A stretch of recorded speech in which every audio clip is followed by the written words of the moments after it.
Hi friends, നമ്മൾ ഇന്ന് തയ്യാറാക്കാൻ പോകുന്നത് വെണ്ടയ്ക്ക പച്ചടിയാണ്. ഇതിലേക്ക് ആവശ്യമായ ഇൻഗ്രീഡിയൻസ് എന്തൊക്കെയാണെന്ന് നോക്കാം. തൈര്, വെണ്ടയ്ക്ക, കറിവേപ്പില, പച്ചമുളക്, ചെറിയ ഉള്ളി, ഇഞ്ചി, വറ്റൽമുളക്,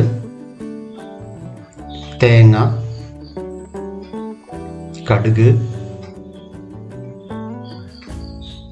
ജീരകം, ഉപ്പ്. ആദ്യമായി ജാറിലേക്ക് നമുക്ക് തിരുമ്മി വെച്ചിരിക്കുന്ന തേങ്ങ ഇട്ട് കൊടുക്കാം.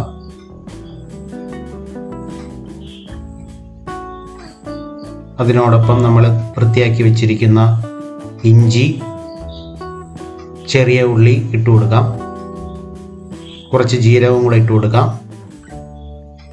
അല്പം വെള്ളവും കൂടെ ഒഴിച്ചു കൊടുക്കാം. ശേഷം മിക്സിയിൽ വെച്ച് നന്നായി അരച്ചെടുക്കാം. ഇതുപോലെ അരച്ചെടുക്കണം. ശേഷം അല്പം കടുകും കൂടി ഇട്ട് കൊടുക്കാം. ശേഷം 1 സെക്കൻഡ് മാത്രം അരച്ചെടുക്കാം. കടുക് അരഞ്ഞു പോകരുത്. ശേഷം അടുപ്പിലേക്ക് പാൻ വെച്ച ശേഷം അല്പം വെളിച്ചെണ്ണ ഒഴിച്ചു കൊടുക്കാം. വെളിച്ചെണ്ണ ചൂടായി വന്നു കഴിഞ്ഞാൽ വെണ്ടയ്ക്ക ഇട്ട് കൊടുക്കാം.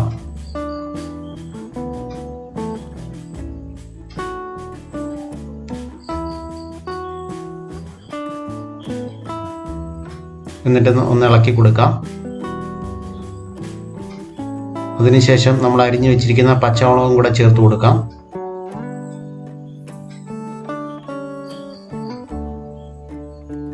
നന്നായി ഇളക്കി കൊടുക്കുക. ഇത് നന്നായിട്ട് വഴറ്റിയെടുക്കണം. ഇതിലേക്ക് ആവശ്യത്തിന് ഉപ്പും കൂടെ ചേർത്ത് കൊടുക്കാം.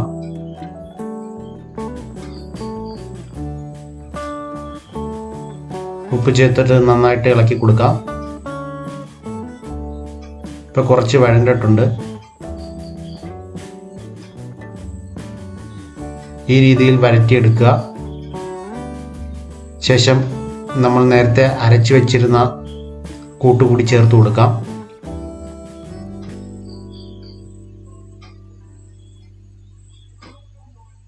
നന്നായി ഇളക്കി കൊടുക്കാം.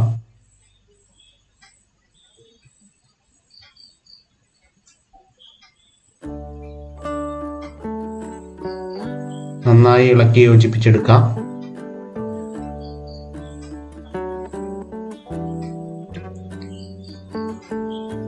അതിനുശേഷം അത് തണുക്കാൻ മാറ്റി വെച്ച ശേഷം തൈര് ചേർത്ത് കൊടുക്കാം. മറ്റൊരു പാനിൽ കുറച്ച് വെളിച്ചെണ്ണ ഒഴിച്ചു കൊടുക്കാം. കുറച്ച് കടുക് ഇട്ട് കൊടുക്കാം.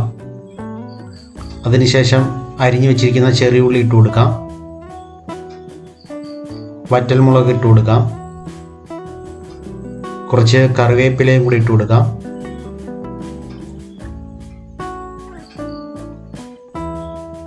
അത് മൂത്ത് വന്നതിന് ശേഷം നമ്മൾ മാറ്റി വെച്ചിരിക്കുന്ന കറിയിലേക്ക് ഇത് ചേർത്ത് കൊടുക്കണം. ഇതിപ്പോൾ നന്നായി മൂത്ത് വന്നിട്ടുണ്ട്. നമ്മുടെ കറിയിലേക്ക് ഇട്ട് കൊടുക്കാം.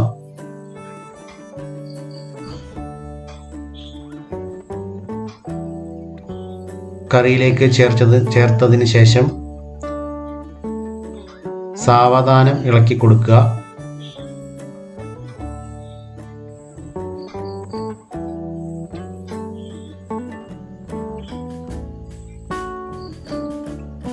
ഇപ്പോൾ നമ്മൾ തയ്യാറാക്കിയ വെണ്ടയ്ക്ക പച്ചടി എല്ലാവർക്കും ഇഷ്ടപ്പെട്ടെങ്കിൽ ചാനൽ സബ്സ്ക്രൈബ് ചെയ്യുക.